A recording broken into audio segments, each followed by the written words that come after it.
This is Rating Descending. where we watch IMDb's worst 250 movies so you do not have to. I'm Michelle St. Clair. I'm Abigail Ward. And this week we watched... There's already music under this. This is crazy. And this week we watched Mr. Magoo. The myopic millionaire defeats jewel smugglers in his usual bumbling manner. Let's watch.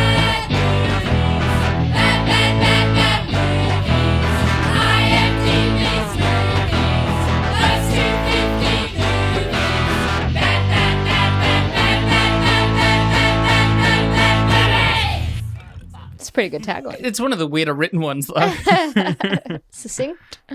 Is he myopic? I wouldn't really describe him as myopic. Yeah. Look, less is better in this podcast. You know the he whole is myopic, phrase of like specifically. less is more? Mm. I feel like in this podcast, more is more and less is better. Yeah. Wait, what? In this podcast, more is more and less is just better. Less is just better? Yeah. That's what less is more means. No. Yeah. They're saying less is more because it feels like more even when it's less. When it's less, it feels like less. And when it's more, it feels like more in this podcast. I'm talking about the length of time. I'm talking about the taglines. I'm talking about how long everything takes in this podcast. Less is just better. But I'm pretty sure it's like less is more in the sense like I know what it means. more quality. I think it's like people often, describe it with like a good food, like a good meal, Yeah.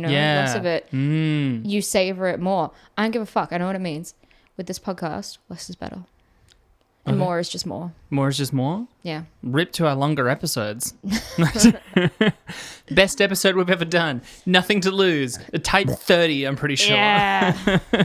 But, hey, speaking of a less is more and more is better and all of that, we got another email. We got another update from MR, our old networking friend. Uh-huh. And for one, also, first off, shout out to friend of the podcast, honored friend of the podcast, Gaten Souza.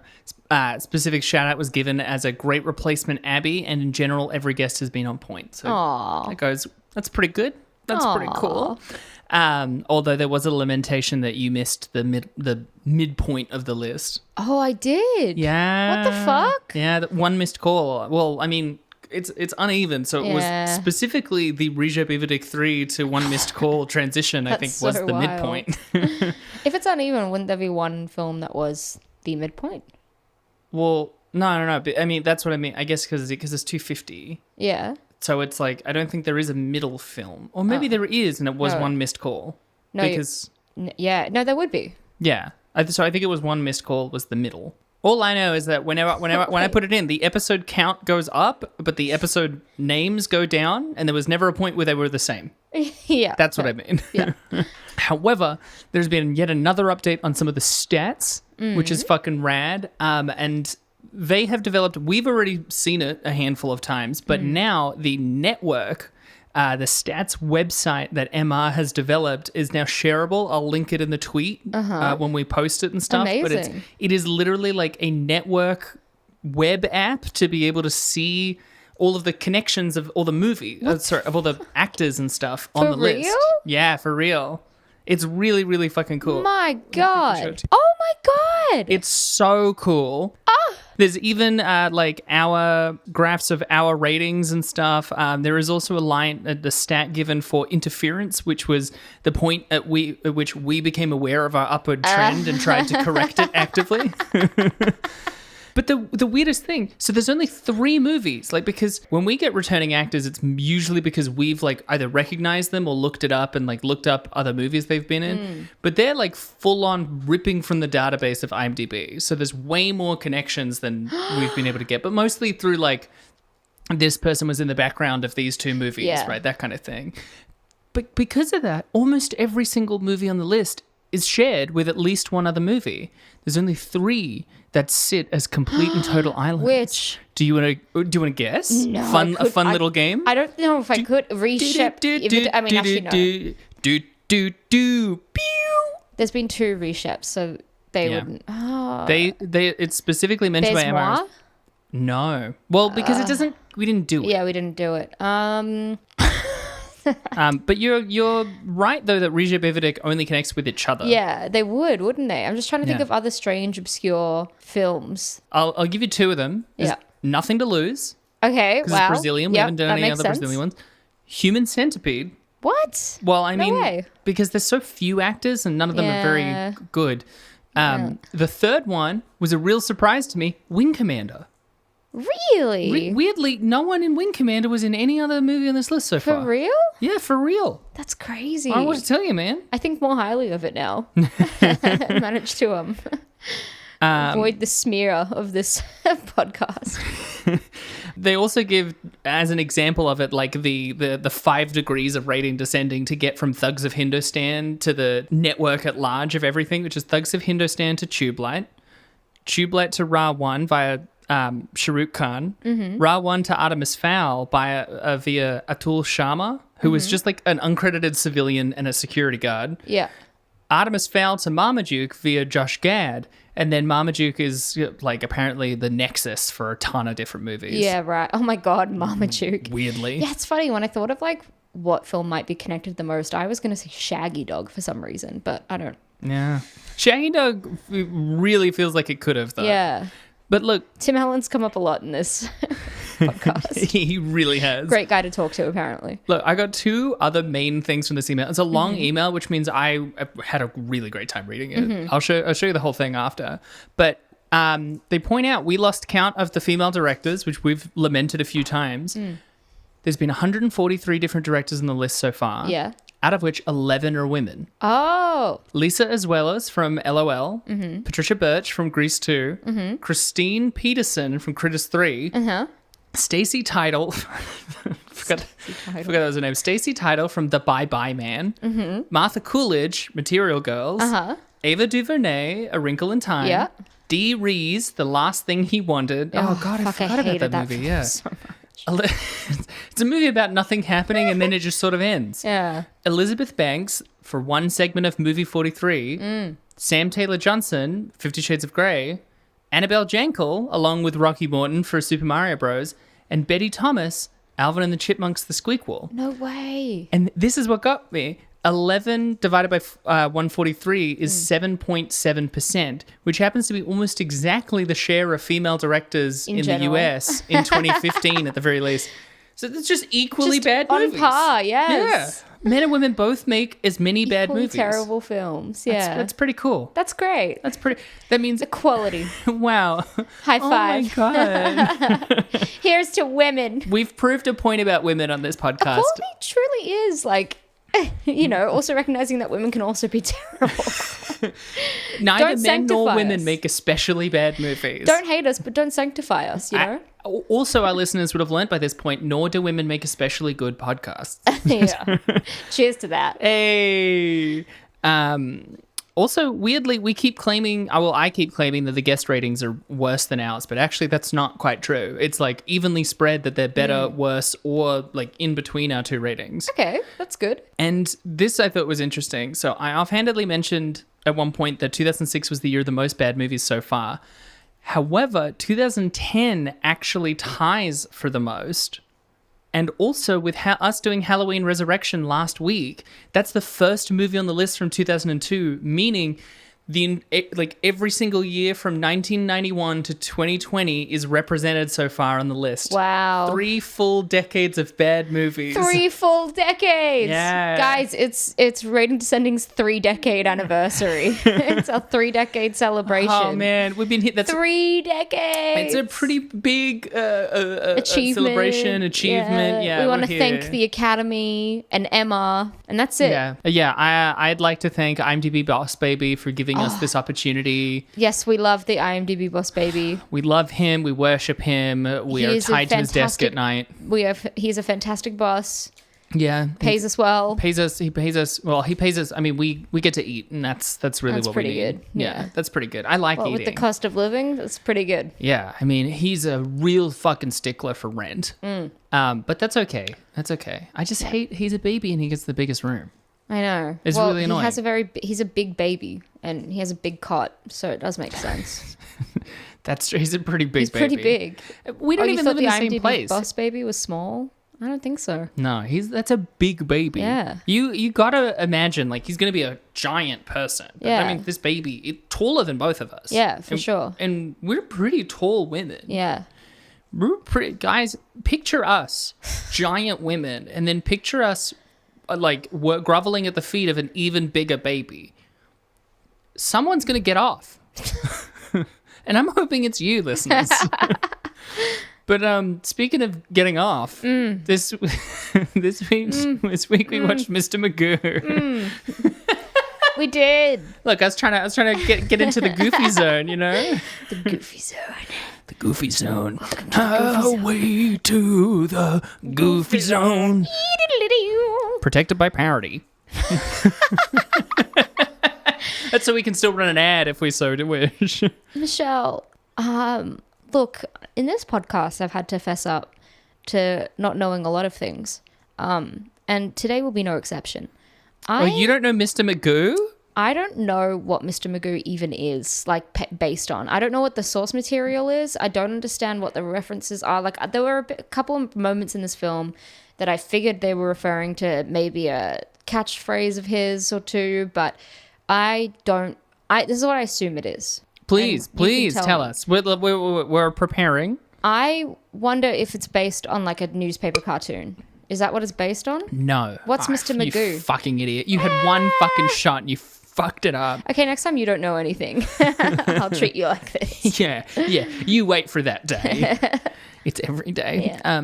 Mr. Magoo, can't believe you don't know classic of cinema, Mr. Magoo. What the fuck is it? Mr. Magoo, I had to look it up this morning. Yeah. Mr. Magoo is a fictional cartoon character created by the UPA animation studio. That was what surprised me, is that it's not a Hanna-Barbera thing and it's not a Disney thing. It's, it was actually founded by former Walt Disney people. Okay. That's cool. And so it was just a cartoon TV show from the 50s? Well, this is before they did, like, cartoon TV shows. It's a series of shorts. Okay. In the same way that, like, the Looney Tunes, like, had TV shows, but really it's a bunch of shorts. What era are we talking? Like, when did it first come out? When did they play? Well, it's like I said, it started in 1949. The 50s was the main thing. So, you know, like, spoilers, but Mr. Magoo, this movie, came out in 1997. So I can see why in 97 you're like, let's make a cartoon. Well, who remembers Mr. Magoo? Yeah, it's time. Before all the people that do remember it die, let's make a film as a nod of the head to that beautiful, iconic cartoon. Just so that you're fully aware, in the Wikipedia, like, history section that's, like, talking about the history of Mr. Magoo. Yeah. In 1959, Mr. Magoo starred in 1001 Arabian Nights, directed by Jack Kinney, UPA's first feature-length production. And then the next thing is, in 1994, a Sega Mega Drive game starring Mr. Magoo was in development, but never released. Okay. So, like, solid 40 years. When I look in between, there's, like... There was a TV series in the 60s that ran for 1 year, and then a different one that also ran for 1 year, and then there was one in the 70s that ran for, I think, 1 year. You know, there's some TV specials. Like I said, there's the shorts. Here's one thing that and then it literally does skip to the Mr. Magoo, 1997, and then it skips again to, in 2010, there was a US-Mexico co-production of Kung Fu Magoo in 2010. Pretty good. Pretty good. Here's one thing I thought was going to blow your mind, though, while we're in this, like, history of Mr. Please. Magoo. Many of the episodes were nominated for Academy Awards for Best Animated Short, and it won twice for When Magoo Flew and Magoo's Puddle Jumper. Okay. When Mr. Magoo flew? When Magoo flew. Okay. Well, the thing is, I know we literally just watched the movie, but I still don't really understand who Mr. Magoo is, like, what his story is. Is he just a wealthy man? He's very wealthy. His whole shtick, at the very least at the beginning, is that he can't see very well. He just sort of, like, bumbles about, and he doesn't. He refuses to admit that he has seeing issues, and then always the classic sort of uncanny streaks of luck, you know. Do we know why he's rich? Not that I can see on the very top paragraph of Wikipedia. Okay, and he's known for having Walter. Was it Walter? Waldo, His nephew, and he has a dog called Angus. And that's the characters from the cartoon. The dog seems to be in the cartoon, if not just because this picture here from one of the cartoons has a dog. Yeah. I don't know about the veracity of Waldo. Yeah. Waldo, I feel like, might be a movie invention. Oh, no. Here we go. In 1957, the record album Magoo in Hi-Fi was released. What the fuck? Side 1 consisted of a dialogue between Magoo and Waldo. Okay, yeah, he was frequently accompanied in his on-screen escapades with his nephew Waldo. And Waldo, what did he look like in the cartoon? Ah, well, let me look up Waldo Magoo. Because it took every fiber of my being to not look it up myself, because I was like, what the fuck am I watching? Like, I don't understand. I mean, you know that one of my favorite bits just in our lives is getting to, like, info dump information to you. And so it disappoints me that I am in charge of the episode where that's going to happen. However, I don't know anything about the source material. I'm also disappointed in you, Michelle. I'm so sorry. Okay. It's okay. Waldo looks like that. Oh, okay. Very lean. For audience perspective, he's kind of very tall. Mr. Magoo is very short, unlike Leslie Nielsen in this movie. Yeah. Waldo's very tall. He's got like a little tuft of red hair underneath his... it looks kind of like a cowboy hat in this shot, although some of the other things... He's got like a brown jacket with just a generic white shirt and then like a little bow tie. And I love Leslie Nielsen, mainly because, I mean, who doesn't? I loved him in Dracula Dead and Loving It. Usually, even if the film is a bit shit, he's still a standout.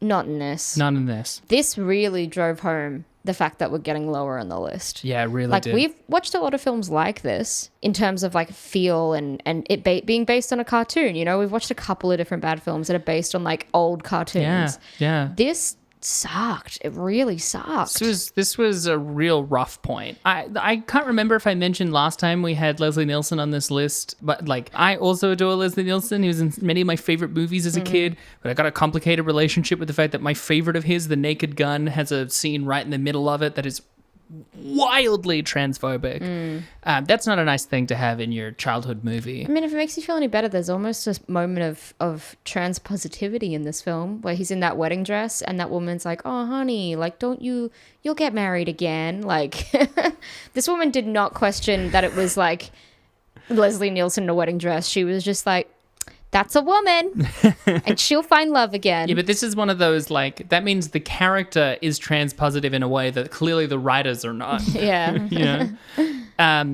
This, I'll just get into the key details, but yeah, this really hit home. We're getting lower. We really are. Like, it felt like a definitive change, you know? Usually there's a couple of things where you're like, yeah, this is a bit of a bad film, but it's got a few redeeming qualities. Nothing hit. Yeah, I can't think of a movie that has escaped my brain faster. Yes. Yeah. I'm so excited to not commit this to memory. As soon as this podcast episode is done, bloop. The only reason I know what happened is I had to write the overview. Truly, like, we've watched so many films of this podcast that we have both tried to just forget, and not even tried, like, just naturally forgotten. Sometimes someone's like, have you seen this? And I'm like, no. And they're like, it was in the podcast. And I'm like, what? Really?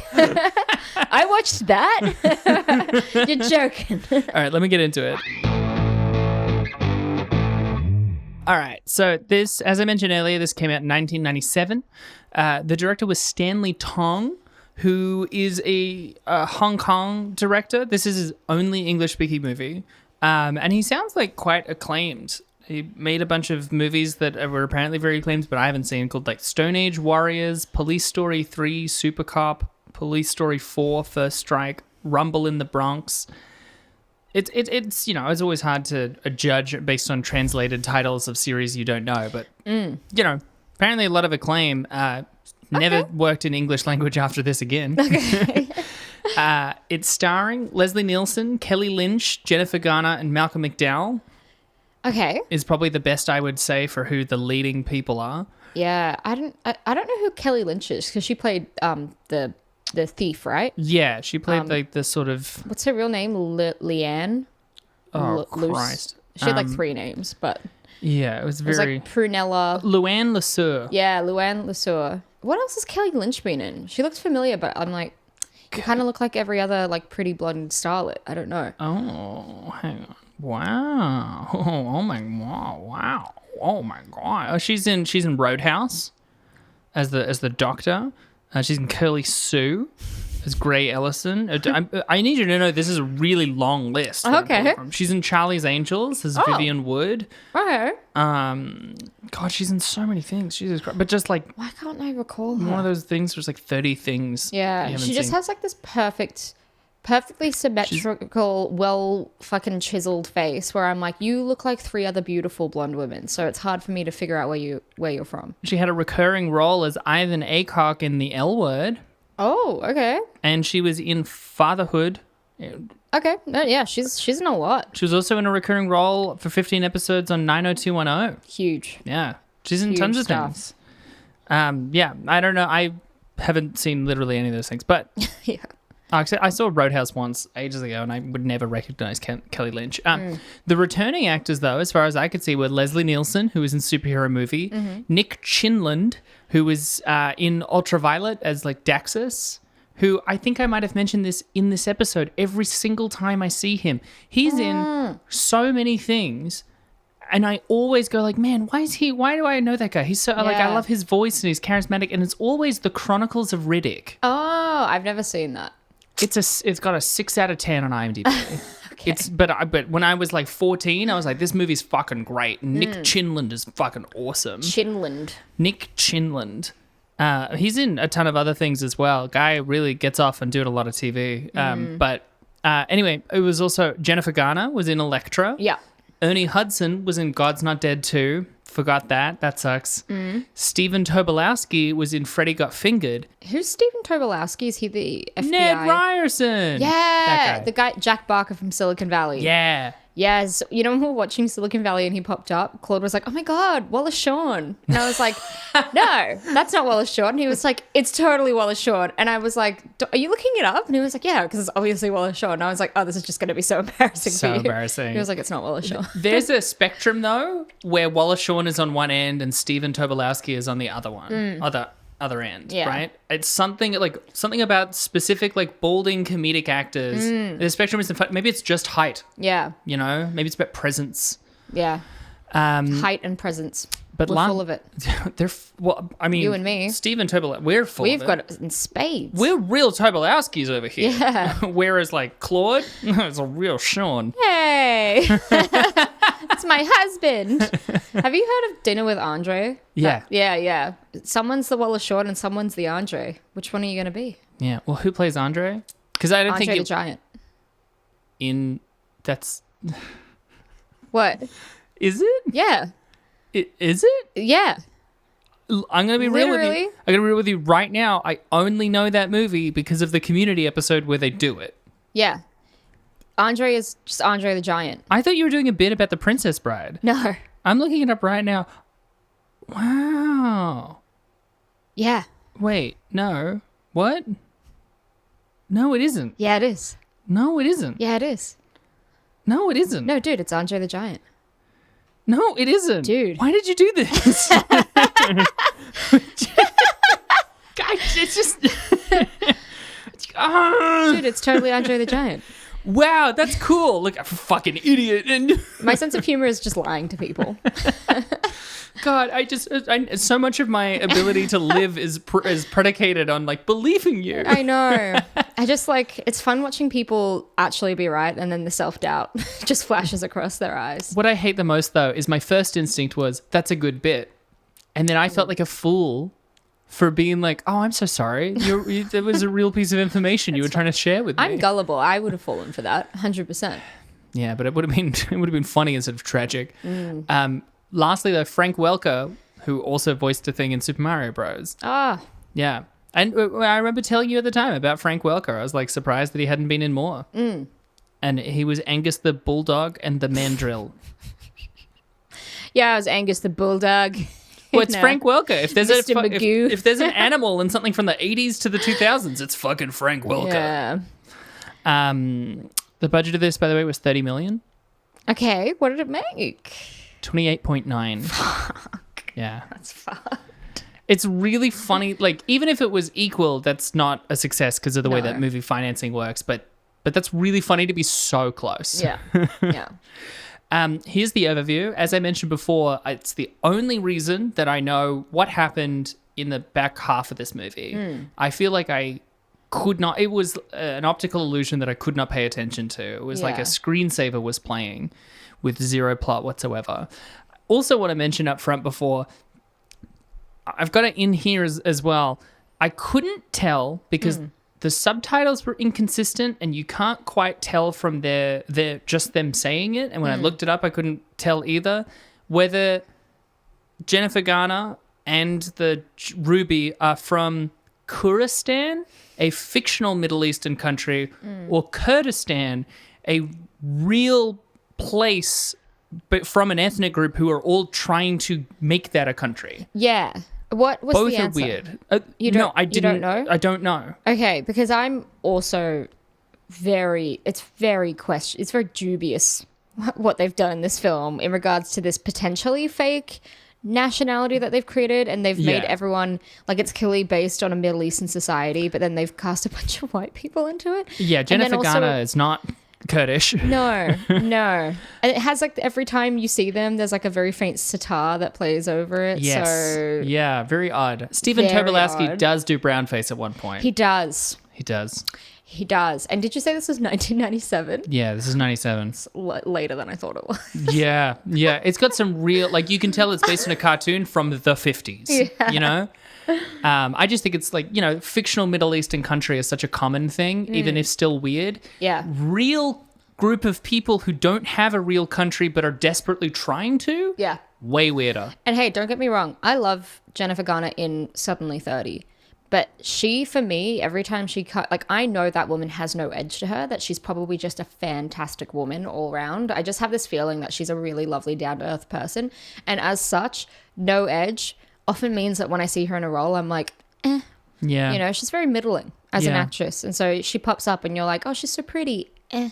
I mean, for me, that was harnessed to its greatest in Juno, where her regularness is like slowly exposed with this like desperation of how she wants to have a kid. Something she's that really really good at resonated Juno. with I me. mean, Oh well-written my God. film, you can get anyone and they'll do a good performance, you know? That was a fantastic a good movie. character. And you barely see her. Anyway. Here's the overview. Mr. Magoo, a wealthy but nearsighted elderly man, goes to attend a museum exhibit where he runs into his nephew Waldo and Kuristani or Kurdish woman Stacy Sampenhoditra, not a Kurdish name, on whom Waldo seems to become smitten. Later Fixated. Obsessive. There's a case file about this, I'm pretty sure. He became obsessive. He stalked her through the night. And one night, there was tragedy. You haven't listened to case file, have you? I didn't know you meant the real thing called case file. I thought you were just like generic, like a case files. Okay, Nah, yeah, dude, my bad. Case file's an Australian dude. Oi, mate. You know, one night there was tragedy. One night, and he stabbed her. How am I not doing a better Australian accent? When she went in the room, there was blood on the walls. There was bloody blood on ya. Crikey. Oh, bonza. I've seen a murder. Fair dinkum. Right, that was a murder, fair dinkum. Later that night, jewel thieves steal the museum's main attraction, the Star of Kurdistan, or Kurdistan. The next day, the thieves get into a fight and accidentally lose the jewel when it falls into Magoo's nearby fishing boat. Back at the museum, two agents of the CIA and FBI arrive to solve the case and believe Magoo is likely responsible. I don't remember the reasons they give for why. I don't either. Great. There's a lot of strange coincidences that tie this little plot together. Yeah, well, there's a reason this is like animated fucking shorts and not a feature-length movie. Magoo is intercepted by one of the jewel thieves posing as a reporter whose subsequent fingerprints are used by the agents to confirm that Magoo is behind the theft. Meanwhile, Magoo repeatedly happens to toss about the star, never once being aware of it. Yeah. In a sequence that I would describe as just infuriating. Eventually, the other of the thieves steals back the star, and Magoo decides to chase him down, disguising himself. This came out of nowhere for me. Disguising himself as a famous Brazilian thief named Peru to join the auction where it will allegedly be sold. Waldo, and by the way, Peru is that who Miguel Ferrer is playing? I don't know who Miguel Ferrer is. The guy at the end, this guy from the blank check. Maybe. Okay, looking at the cast list so that I can show Miguel you. Ferrer plays the guy that's trying to purchase. Yeah, Ortega Peru. It's the same guy. Oh, he's posing as the guy that's marrying that woman. Yeah. I didn't pick that up at all. Yeah, me That is neither. him. That is him, yeah. I was like, oh, that's what that is. Uh-huh. To join the auction where it will allegedly be sold. Well, this is where I really lost track. Waldo tries his best to keep Magoo from being arrested, and they eventually manage to track down the star, now being chased by the government, the thieves, and the henchmen of the thief who was posing as Ortega Peru. Before falling to his death over a waterfall, he uses it as a parachute to float slowly to safety, whereupon he and Waldo return home, returning the ruby to the museum. Yeah. That's it? That's it. That's what happened? I think so. Okay. Michelle, hey, you're doing a great job. This movie really loses its thread in the back half. It really does. And hey, let's talk about the elephant in the room. The ruby in question that everyone is wanting, everyone's searching for, everyone wants. It is such a shit prop. Yeah. Like, it doesn't look like this beautiful, hefty, sparkling, deep crimson gem. It literally looks like light red plastic. Yeah, they don't have the decency to rent a ruby for close-ups so that then in far away I could believe it. They don't even have the fucking decency to use glass, which at least is reflective. Exactly. It's fully plastic. It is. It's fully plastic. And the color is not magnificent. No. The shape that it's been chiseled isn't even anything to write home about. It's almost like a rhombus. I feel like it's the regular sort of like ovular, like fancy ruby shape. Like if you were to like draw a picture or whatever, like for a D&D book that had jewels in the corner, there'd be like a red one that's that shape. Yeah. You know? It's not the classic diamond shape. It's just the oval with the faceted edges. But I guess, look, maybe if there was a bit more luster and shine in it, I would feel differently. But just even the shape failed it, for me. There was just nothing... Yeah, wouldn't write home about that ruby. I'm gonna look up right now. I want to know something. All right, I want to know something about the authenticity of this movie because obviously that's what's important. That's what we value here is Rubies authenticity in film. In Kurdistan, do they even mine rubies in Kurdistan? Here we go. Gemstones in Kurdistan: quartz, pyrite, garnet, which is at least red, and calcite. It seems like no. Ruby. Right. Okay. Oh, no, that's just a definition of gemstones. I found this big, there we go. I found this whole, fucking scientific research article about gemstones in Kurdistan, and the only time rubies are mentioned is literally at the very beginning, defining precious gemstones. Right. So, no. There you go.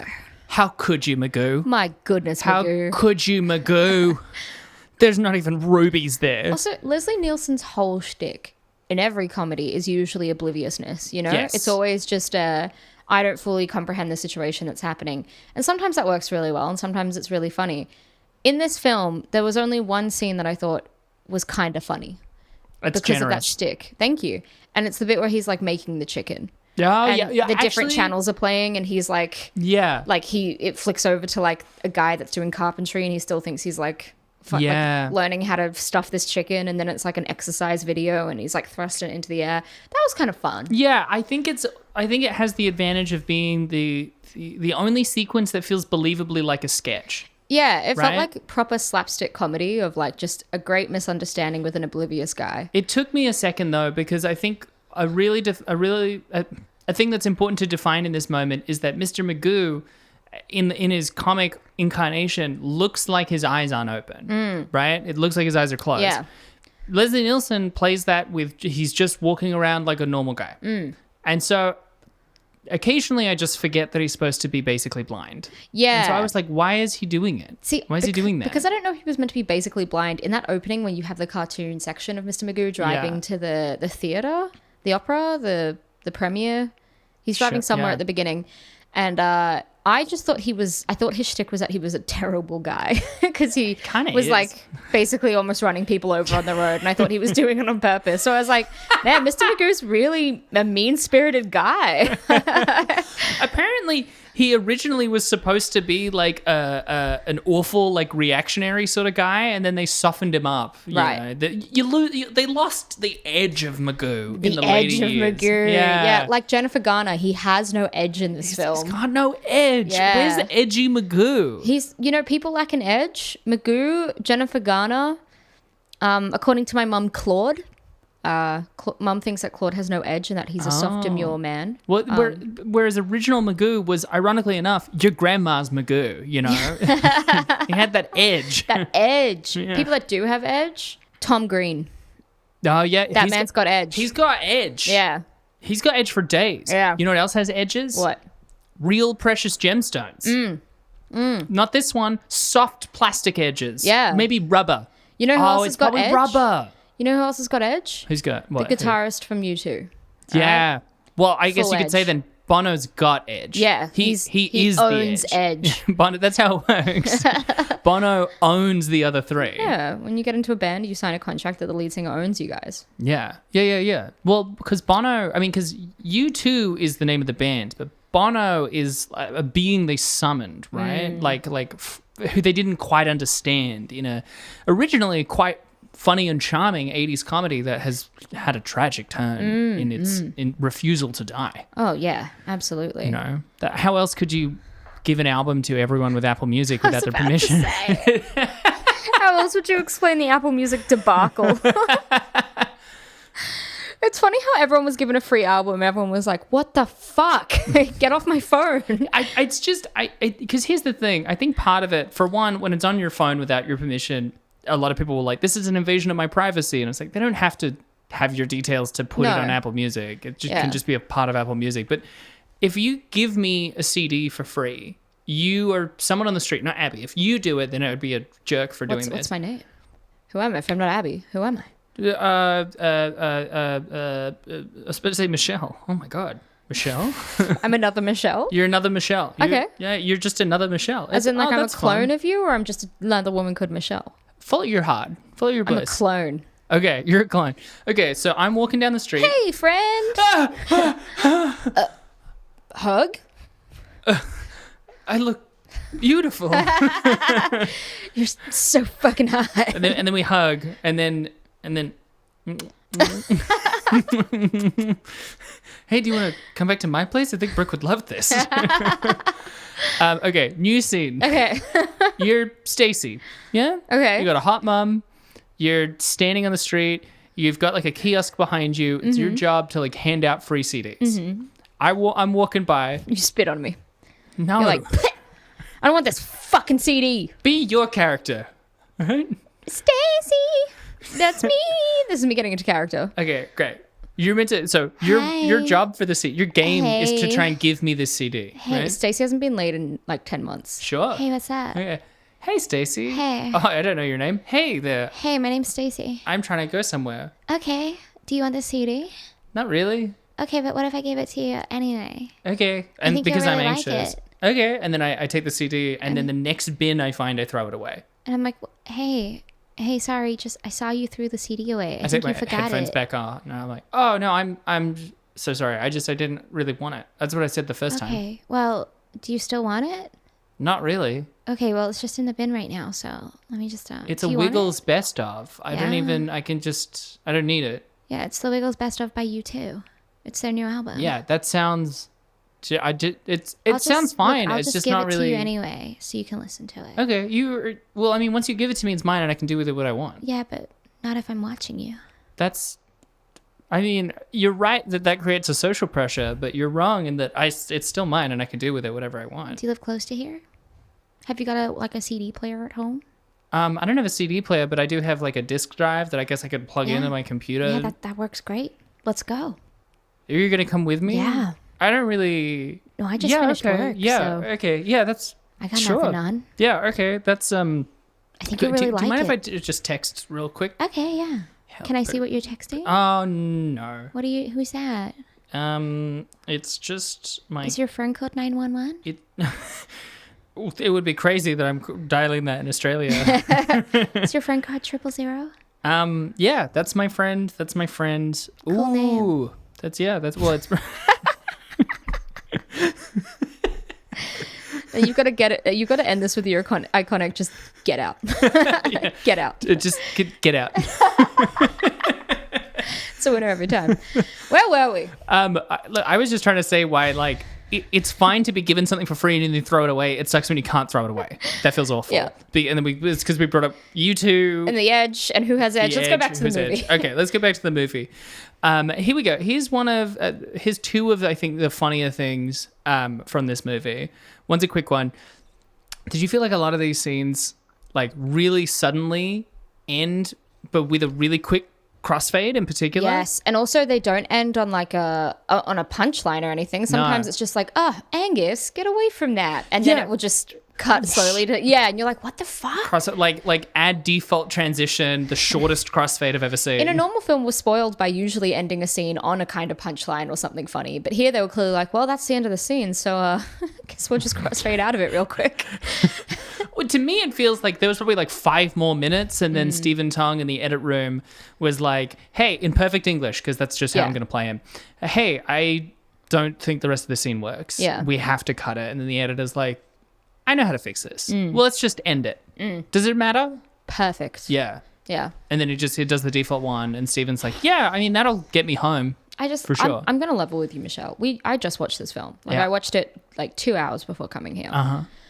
I don't know what else I have to say about it, you know? I've got one more thing to say, and then we can move on. Oh, great. Move on with our lives. The fucking end card? Yeah. Did you see it? Right as the movie ended?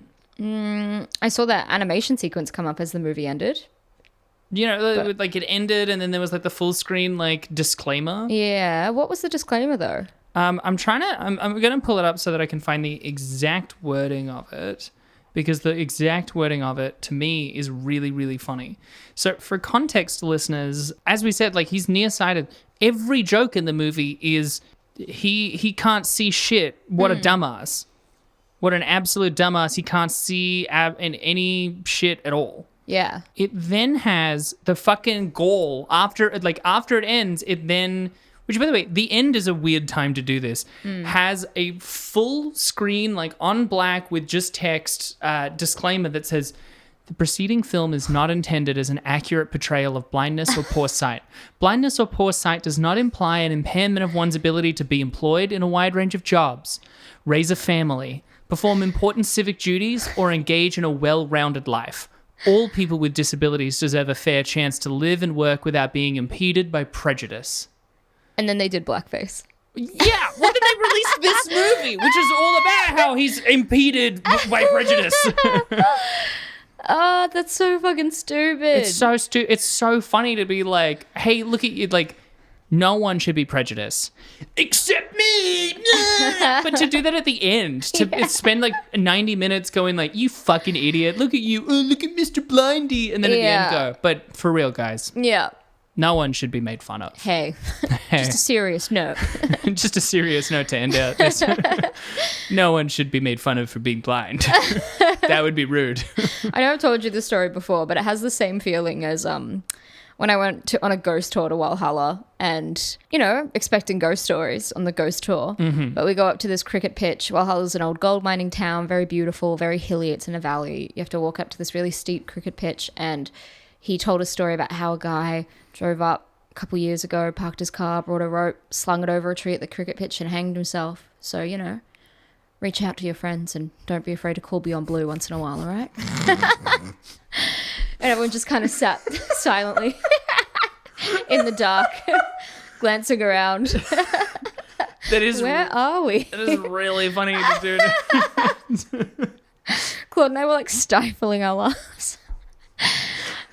I can't even compose myself. It's easily funnier than anything in this fucking movie. Hey, do you want to hear some trivia? Fuck yeah, dude. IMDb trivia.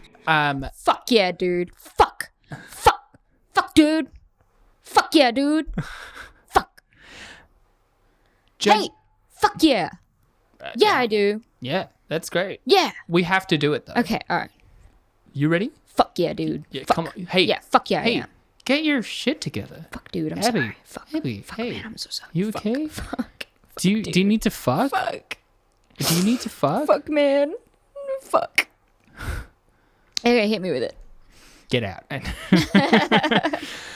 Judging from unused footage in the trailer and behind-the-scenes specials, the opening animated sequence was also shot in live action, but never used. Okay. Apparently they shot it in live action, and then they were just like, fuck it, let's just Wow. animate it. And then not even use Leslie Nielsen to voice the animated Mr. Magoo. Yeah. Which is a weird choice. Yeah, that is a weird choice. Oh, I thought this was fun. The Land Before Time 13, The Wisdom of Friends, and The Land Before Time 14, Journey of the Brave, both use segments of the score from Mr. Magoo. You love Land Before Time. I love. We've talked about this before in the podcast. Oh my god, I watched every single one She's of a those dinosaur girl. movies. Ooh, specifically Land Before Time, especially. Oh my god, and they made so very many for me to watch. Was Land Before Time the thing that had Littlefoot in it? Yeah. Yeah, I watched it when I was a kid too. What? No, it's played by Andre the Giant. My brain just collapsed. Eric. Eric the Giant. my dinner with Eric J. Yeah, it's the one with Littlefoot. Yeah, I remember loving it too. It's so great. Yeah.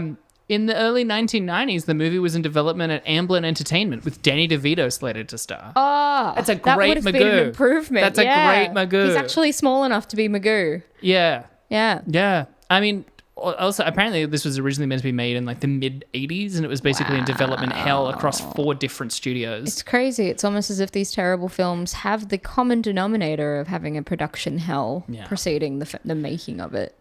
When Magoo and his pet bulldog Angus go fishing, Magoo says he hasn't seen his car windshield clean since 1956. 1956 was the year of the original cartoon Magoo's Puddle Jumper came out. Yeah. Cool. That's fun. That's cute.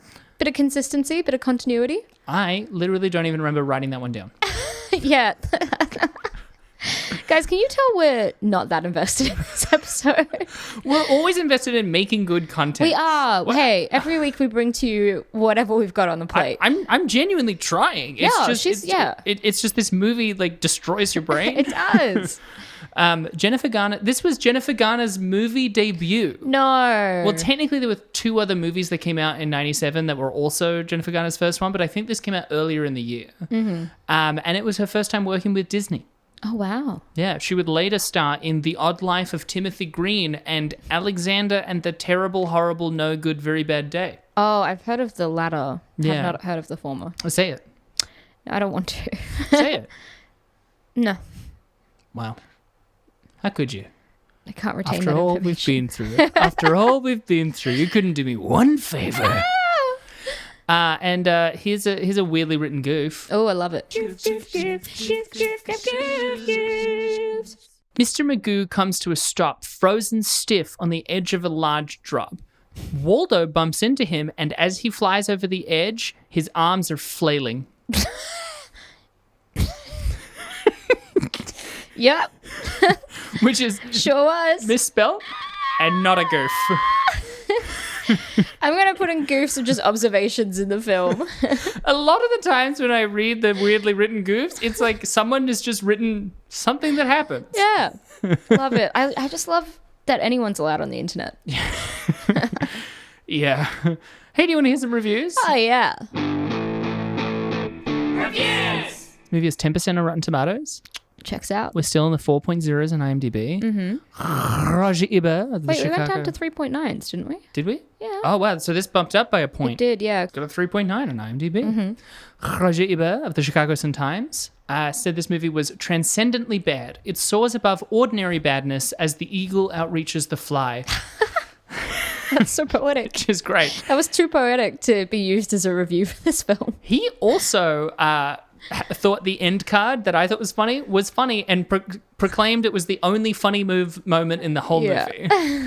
And Mark Savlov of the Austin Chronicle said, "It's a mess best left to the nitrate ashes of forgotten film and television history." But later, when reviewing Wrongfully Accused, another Leslie Nielsen film, Savlov said, "I was wrong. There are worse things than Mr. Magoo."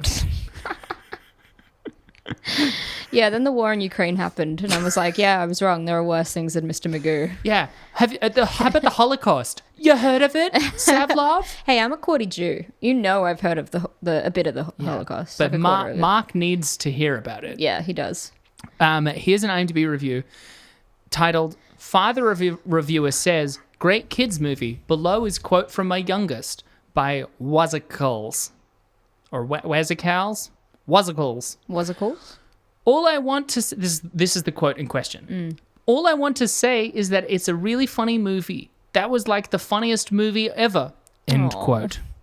I'll just add that I've always enjoyed Leslie Nielsen's acting, both serious and comic, and he definitely delivered a fine performance in this somewhat maligned flick. It's really interesting how many people couldn't rate this movie according to the opinion of the target audience, grade school, and instead tried to see it as something like Airport. It's not the name of the movie. Or Sorry, I only just noticed that. Yeah. Like Airport or Naked Gun. Unfair comparison. Those movies were made with adults in mind. Even if teens were more its market, but Mr. Magoo is definitely for children. I loved hearing my youngest cackle every few minutes, and frankly, by letting myself just be a kid for 88 minutes, I found myself laughing here and there at the end of the cuter gags. Oh, and I'm sorry, but that scene with Magoo not realizing his cooking channel got switched to an aerobics channel and starting to do the workout with his chicken is comic genius. Funny. That was hysterical by any standard. So yeah, this movie deserves a 10 in its genre, which is really how any movie should be judged if you think about it. 10 out of 10. Look, it's so sweet that he was just happy his kid was happy, but somehow I still hated this guy. I hate when people go like, well, it's for kids, so it can be awful. Yeah. That's not true. Yeah. Kids like good movies too. 100%. Good when I was 8, ... Bad when I'm 18 by Patrick's Vaizini. Patrick's Vaizini. Okay. I remember when I went to this movie with my mum in Germany. I laugh so much watching it. And like for 10 years, I kept it in so good memories. Then came the day when Mr. Magoo was being showed on our TV station in Latvia. I wanted to see it so much. I even taped it. But when I watched it, I was so disappointed. I didn't even smile while watching it. Well, what I wanted to say with this... Wait, sorry. Well, what I wanted to say with this, you can't rate this kind of movies like a grown-up. It's not a comedy made for us, but for the kids. And watching this, they won't be disappointed. And the parents won't be disappointed too, because they will see their kids smiling and smile with them. Because of the great memories, 10 out of 10. Beautiful. And here's one last one. Mm-hmm. It's Supposed to Be Stupid by Miss Claus with a Z. Do not bother reading any negative reviews and watch it for yourself. Just remember, it was a film aimed at 10 and under. It's kind of slapstick, kind of impossible things happening. But it's a movie, not real life. So sit back, enjoy, and embrace your inner child. Laugh a little. Don't take it so seriously, for Pete's sake. 10 out of 10. I've got a lot to think about. Yeah. I need to laugh a little. A lot to ruminate. A lot to ponder. You know, it's a movie aimed and 10 and under. Yeah. You really got to think about it. Those are also the only 3 10 out of 10 reviews. What was your review? Listen, this was a particularly shit one. Like, it really was like, I thought it would be more fun than it was. Yeah. But it wasn't. I didn't have a good time with it.